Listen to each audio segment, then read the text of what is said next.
Welcome back. All right, so 32 team video today. Yes, today I want to talk about players who have expiring contracts next summer who are going to end up getting paid or are likely to get paid. Now, I've got these listed by division.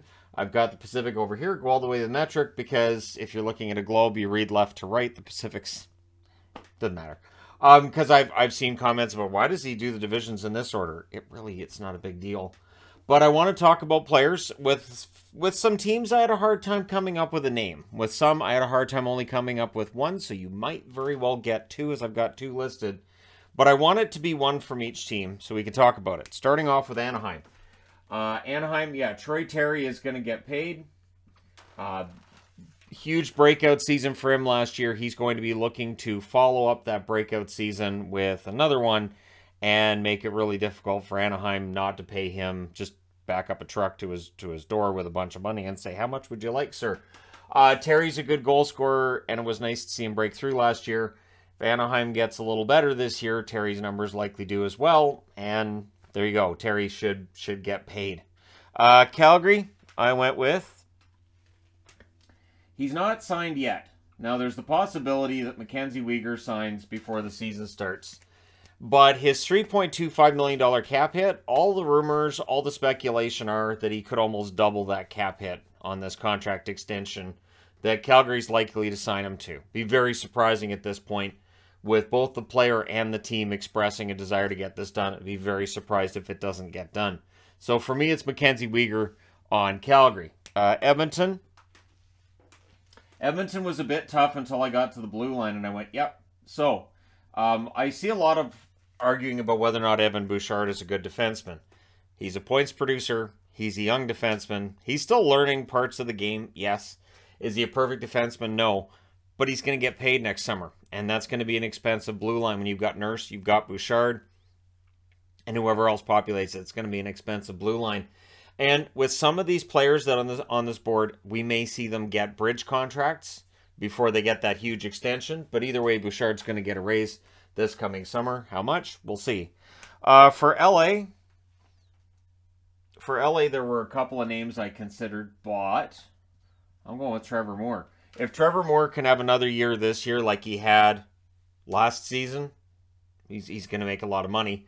Trevor Moore is a really good forward who has found a home in LA. I don't know if he would have accomplished this in Toronto, because I know that'll be the speculation as well. You know, these players that were traded for Muzzin, players have been traded to LA. What would have happened if they stayed in Toronto? There's no guarantee they would have developed the way they have in LA. So for Moore, it's worked out really, really well, and I think the Kings will be more than happy to pay him whatever they feel he's worth. San Jose. San Jose was one of those tough ones, but I'm going to go with Meyer. Now, Meyer right now is cap hit $6 million. But what we saw this summer was that top six forwards, top six wingers, are right now worth about $8 million a year, according to what these wingers are getting in free agency and getting with extensions. So that would mean that next summer that might go up further. Maybe it's 8.5, maybe it's 9, right? So Meyer, who has that qualifying offer hitch as well, if they don't give him the qualifying offer he is entitled to, which apparently is $10 million. There was some debate about the cap changing that when they got the new CBA, but apparently Meyer's contract's not affected by that cap change, and so it's a $10 million. It's a $10 million price tag for them to keep him on a qualifying offer. I'm figuring that they'll negotiate for less than that, but he's going to make more than $6 million. There's no way he's going to make $6 million on an extension. For Seattle, I went with a defenseman for Seattle. I went with Vince Dunn. His current cap hit's $4 million. I'm going to go out on a limb and say he makes more than $4 million on his next contract. I'm also going to state that there aren't any expiring contracts in Seattle which are entry level or really low where the player's going to make a lot of money. Next year, I'd be able to talk about Beniers. Beniers' contract runs out in 2024, but at this stage, it's Vince Dunn. If you go look at Seattle's cap and who's on their team, Dunn, to me, is the only one that stood out. You guys can let me know if there's another one in the comment section below that you feel stands out more. Vancouver, because there are no wrong answers to this. For Vancouver, now I thought about Horvat, because Horvat's contract's up, but Kuzmenko is on a one-year contract for very cheap. He is going to score some goals on the cheap. and then he's not going to be cheap next summer. So it's a one-year deal. He's an unrestricted free agent next summer. So this is why the Canucks have some pressure on them, right? They need to re-sign Bo Horvat, I think, but they also need to get Kuzmenko. So there's speculation about them trying to move money out and what they're trying to do right now to make things work this year, but they also have to have an eye for beyond this year. And if Kuzmenko is as good as he's looked in exhibition, and it's just exhibition, but if he's that good, he's going to make a lot of money next summer. It just may not be in Vancouver. For Vegas, this one was tough. Vegas doesn't really have an expiring contract without another one tagged on. And, you know, if Coghlan had stayed there, Coghlan would be going up on the board. But no, they had to trade Coghlan. So, I'm going to go with Phil the Thrill. Hey, it's a $1.5 million cap hit this year for Phil. If Phil has a big bounce back season, if he can score, if he can play on their top line, he makes more money next summer. Really, to me, it's that simple. I know he's older, but Kessel absolutely could make more than $1.5 million next summer with a good season with the Vegas Golden Knights. For Arizona, I went with Jack Mcbain. Arizona doesn't have a lot of high-profile players on expiring contracts who are going to make more money. Mcbain, with a good season, will make more than he's making this year. So, yeah, McBain's my choice from Arizona. Some of these teams kind of strip down, and it gets difficult in some cases to find somebody, or like I said, in Vegas' case, they just sign everybody to extensions, which is not a bad idea at all. Chicago was a tough one, too. So I'm going to go with Caleb Jones, who just signed the one-year extension. I believe it's just the one-year extension he signed this summer, right? So I think Caleb Jones with a good season is going to get a bump in pay. Maybe ends up being $2.5 million, but I do think a bump in pay for Caleb Jones is quite possible. But for Chicago, it's tough to find somebody and say, well, clearly he's going to make more money next summer, because it wasn't that easy for me to find anybody. Colorado, there are a couple of choices for this. I wrote 2 names down. Honorable mention to Alex Newhook, but it's Bowen Byram. Bowen Byram showed in the Stanley Cup final that he is ready for top 4 minutes on a Stanley Cup winning team. And yet there's still the naysayers who'll say, well, we'll see if he does it over a full season. He did it in the Stanley Cup final. He played really well, and he seemed to play better and better as the season went along. The concussion issues, hopefully 100% behind him. And Byram is a superstar in the making on a team that already had Makar, which was said when they drafted Byram, which was, are you kidding me? They're going to have Makar and Byram. This is insane. Dallas, I went with players already getting a pretty decent payday. The cap hit for Rope Hintz this year is $3.15 million. But yeah, if he's a first liner and he's scoring over 30 goals a year, I don't care what ownership wants to pay these guys. They're going to get paid. And so Rope Hintz is going to be, I would think, in the $6 to $7 million range too. Again, if he matches what he did last year, this year, I don't see any reason that $6 million wouldn't be the starting price for Hintz. It might be a lot higher than that. So if ownership in Dallas is mad about having to pay Robertson whatever, they're going to get madder, because these young players, there's going to be a lot of them that want that money.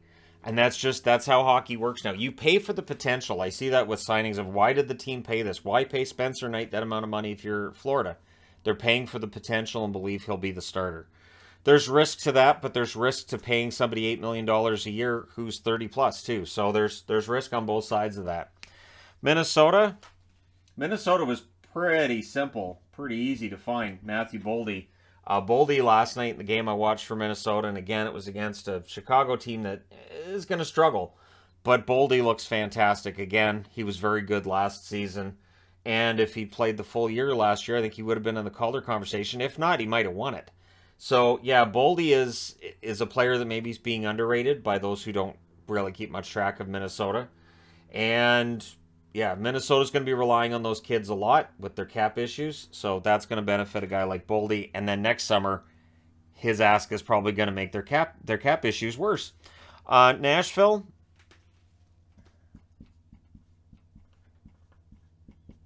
Jeannot.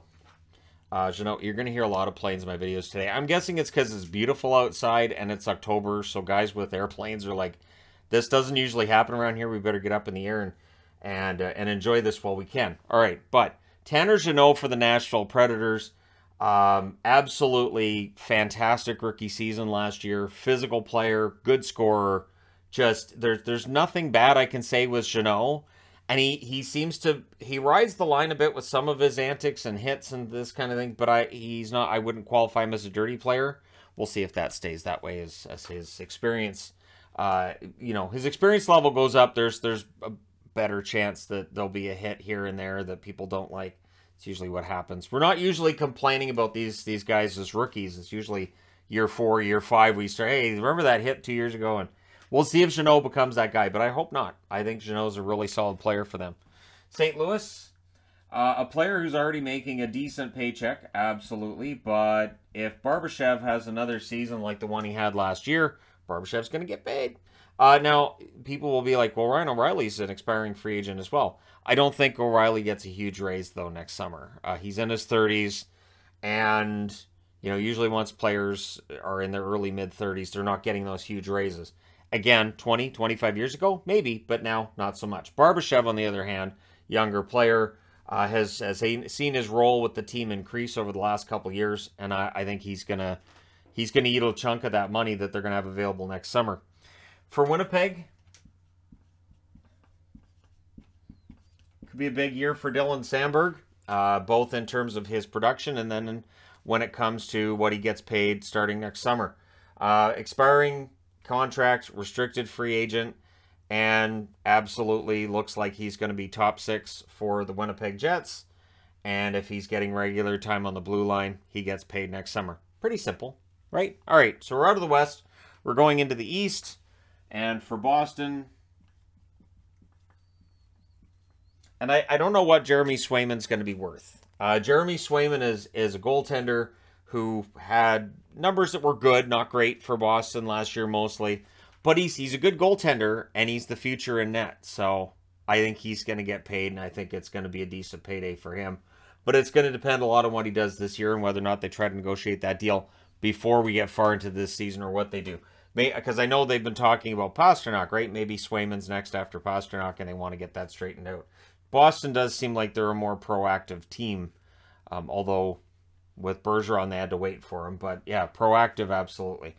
For Buffalo, Buffalo's in a pretty good space when it comes to the salary cap. Dylan Cousins probably won't get a huge raise, but he's got a lot of talent. Buffalo's very likely to be better this year than last year, and they can be better than last year without making the playoffs. But yeah, Cousins should get paid next year. May very well be a bridge deal, but it'll be more than he's making now.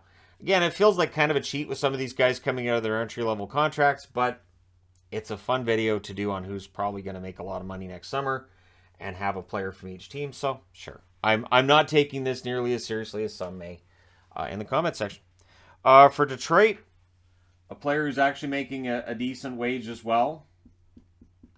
But if Nedeljkovic has a strong season for Detroit this year, that $3 million price tag, which is his cap hit this year, he could get $4 or $5 million, I would think, per year. I'm not saying Nedeljkovic gets a huge raise next summer, but depending on his performance this year, that $3 million cap hit will probably be a bargain, and it should go up next summer. But again, with Detroit, they don't have a lot of contracts that are up that are going to be huge raises, so I went with Nedeljkovic, because why not? Florida, it's going to be a different story with Detroit next year. Be very different once Sider and Raymond come up. Those guys are that's where Yzerman has to back up the truck with money himself. Florida. So Colin White gets bought out by the Ottawa Senators, and looking at Florida's roster, most of the players are signed, or if they're expiring contracts, they're not going to get huge raises. So I went with Colin White. Colin White, if he can have that bounce back year, if he can stay healthy, he's going to look like a huge bargain for Florida, but just for the 1 year, and then he gets paid. Montreal, this one's pretty easy as well. So Cole Caufield doesn't just have to, try to impress his coach and try to prove that the second half of last season was more indicative of his play than the first half. He also has a contract to play for next summer. So Caufield, pretty big deal in Montreal, I would think, and I think that's going to continue. They announced this morning Suzuki's good to go for the start of the season, and so having Suzuki and Caufield together, considering what they did last season after Marty St. Louis took over, that's one storyline that could be a real positive for Montreal in a season where there may not be very many positives. For Ottawa,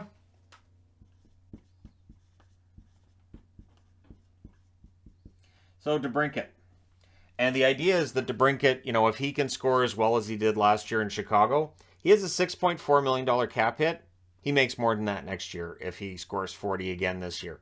You would think the back-to-back 40-goal seasons are worth at least $9 million now in this market, right? And for DeBrincat, it would probably be a 6 or 7 year extension. Be looking for maybe 8. And so Ottawa's going to be definitely a team that has to open up their wallets. They've been willing to do so over the last year or so because this is where they were supposed to be competing. They were supposed to become a better team. That was the plan, as was stated a few years ago. And so they're going to want to hold on to DeBrincat. He's a restricted free agent, so there's some control there. But I think Ottawa sits down with him and talks long-term extension. I don't think you want him accepting a qualifying offer going into the following season. You want to get that done and sign him and show him, hey, we want to keep you around long-term. For Tampa Bay wasn't easy because they have already extended everybody. So I went with Ross Colton, who hasn't got an extension yet. Yeah, they extend everybody. They don't want to worry about it. Tampa Bay is always right up against the cap, so the sooner you get these guys signed, the sooner you can breathe easy. So Ross Colton, a player who can be a 20-goal scorer. He showed that last season. If he gets to 20 goals again, that's worth, what, $4 million? Maybe more in this market, right? So, yeah, Colton probably going to get a raise. Now, playing in Tampa means he probably won't get as much of a raise as he might get somewhere else, but he'll still make more. I think it's $1.1 million as his cap hit this year. For Toronto, it's a pretty easy one, too. Bunting's a UFA next summer. And so I thought it was funny when I saw an article saying that Bunting wants to prove that last season wasn't a fluke. Well, yeah, because you get paid tons of money next year. Now, one thing that might hold Bunting back is, let's just say he scores 65 points this year and he hits the market. Let's just say, we'll go further down the rabbit hole, that he hits the market. The question mark would then be, is Bunting a 65-point player, or is he a 65-point player with elite offensive talent in Toronto? Meaning, on another team, he might score 40. So it'd be interesting to see what he'd make, but I think his cap hit this year's $950,000. He's going to get more than that. And again, that's a great motivator to proving last year isn't a fluke. It's not just, you know, for the sake of your own pride. It's, I can make a ton of money if I can score goals and points this year for Toronto, and that's the case with Bunting. Carolina was tough to find anybody. They like signing guys to extensions sooner than later. But I went with Freddie Anderson. Anderson's cap hits $4.5 million. Yeah, this one's tough. But Anderson had a great year last year. If he can have a really good year this year and end up, you know, top 5 in Vezina voting, he'll make more than $4.5 million next year. Now, whether or not that would still be in Carolina, we'll see. Carolina hasn't been shy about changing up their goaltending completely before. That's how we end up with Anderson and Ronta there. So maybe that happens again next summer. But Freddie Anderson with another good year, that $4.5 million will look like a bargain. For Columbus, this is a bit of a reach. I admit this is a reach. Chinakhov. Chinakhov had opportunities last year that weren't going in the net. And he's had a decent preseason for Columbus. So if that rolls over into the season and Chinakhov produces like I think he can, and he was a high draft pick, so I mean he's got that instinct. He's got that offensive ability. I think Chinakhov could get a decent payday next summer. And I'm not saying that everybody on this board is going to make $5+ million. Maybe for Chinakhov it ends up being in the $2 million range, but it'll still be a hefty raise over what he's making now. For New Jersey, another player motivated to have a bounce back year is Mackenzie Blackwood. His cap hit is $2.8 million, which when he signed it, I thought that is a huge bargain for Blackwood. So far, I mean, injuries and other issues that have taken place with Blackwood, keeping him out of the lineup and all this, he needs to be healthy, play through the full season, and we'll see how things go for Blackwood this year, right? But $2.8 million could look like a bargain if Blackwood gets back to being himself. For the New York Islanders,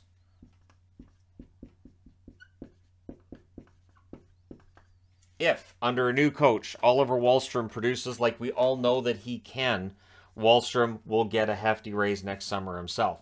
Now, with the restricted free agents, and there are a lot of restricted free agents on this board, that does absolutely hold down how much they can get, but they're still going to get more than they're getting now. For Wallstrom, it's well under $1 million a year, and I would think starting price for him, based on last year's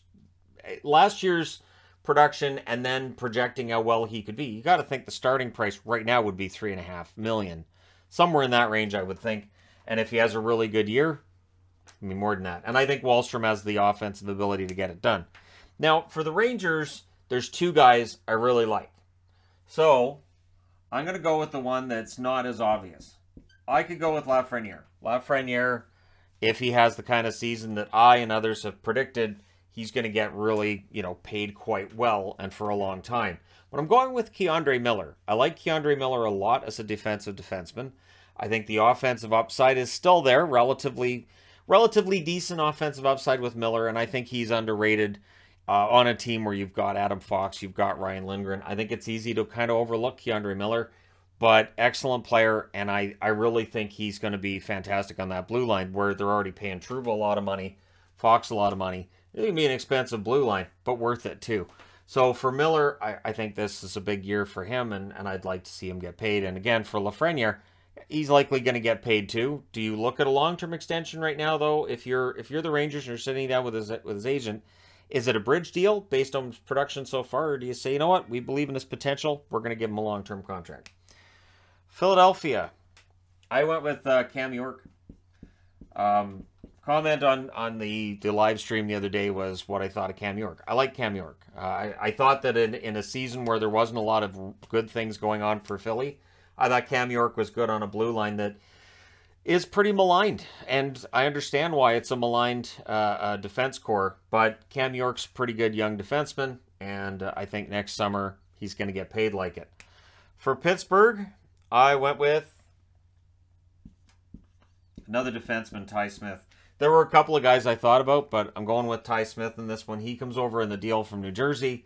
I think there's a large motivation for him to prove that Pittsburgh was right to have faith in him. And Pittsburgh's revamped blue line in general. It's going to be interesting to see how that works and how they do. But yeah, Ty Smith's my pick for Pittsburgh, which means Washington's last on the board.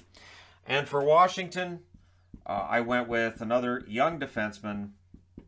Because why not? That's 4 young defensemen in a row, and Fehérváry is my pick for Washington. Fehérváry should get paid, will get paid. How much will he get paid, we'll see. But these 32 guys on the board, I think, are all playing for raises next summer. Kessel's case, Barbashev's case, some guys on this board, obviously UFAs, some of them restricted free agents, but fun to look at. Let me know your thoughts in the comments section below, as always. Don't forget to hit like and subscribe if you're browsing your way through, you just happened upon this video. Thank you guys so much for watching, for all your support. I will talk to you again soon.